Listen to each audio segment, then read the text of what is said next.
यकीन नहीं आ रहा, उसकी कॉल है। हेलो, मैं नोमान हूँ। कैसे हो? वैसे मुझे शादी के लिए कोई नहीं मिला, क्या मैं अकेला आ सकता हूँ? जरूर आ सकते हैं। हो सकता है तुम मुझसे शादी कर लो। नायरा पागल मत बनो, कहाँ जाओगे छोटे बच्चे को लेकर, वो भी इस मौसम में सड़क पर। छोड़ दो, जाने दो ऐसे। क्या हो गया मुस्तफा भाई, बच्चे के बारे में सोचे। जिसका बच्चा है वो सोचे। मैं अपना बेटा लेकर जा रही हूँ, तुम्हारे अंदर शैतान आ गया है।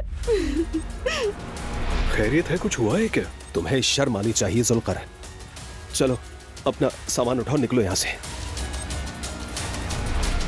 यहाँ हमारे सेमिनार्स हुआ करेंगे। तुम वाकई कमाल इंसान हो, तुम पर बहुत फख्र है मुझे अर्तुगरुल। दुआ है कि हमारी बच्चियाँ हमेशा हंसती रहें और माशरे के काम आए इंशाल्लाह। जरूर आएंगी। आयशा हो ना शायद तुम? जी सर। हेलो आयशा। आयशा ने लगता है तुम्हें टीवी से पहचान लिया, ऐसा ही है ना? वैसे कल की रात बहुत अच्छी थी और अर्तुगरुल ने भी बहुत जबरदस्त तैयारी की थी। 1 महीने से लगा हुआ था इस पर। तारीफ के लायक तो है ना ज़ैनब, मतलब मुझे उसकी नजरों में कुछ ऐसा लगा था।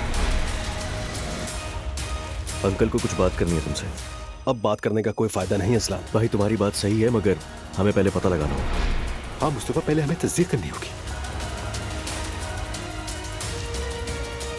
हाँ कहो, कोई काम है? बहुत मोहतात रहिएगा। समझी नहीं मैं। आप खतरे में हैं। अर्तुगरुल साहब वैसे नहीं है जैसा आप समझती हैं, बहुत मुख्तलिफ और बुरे इंसान हैं। बस इतना ही कह सकती हूँ मैं।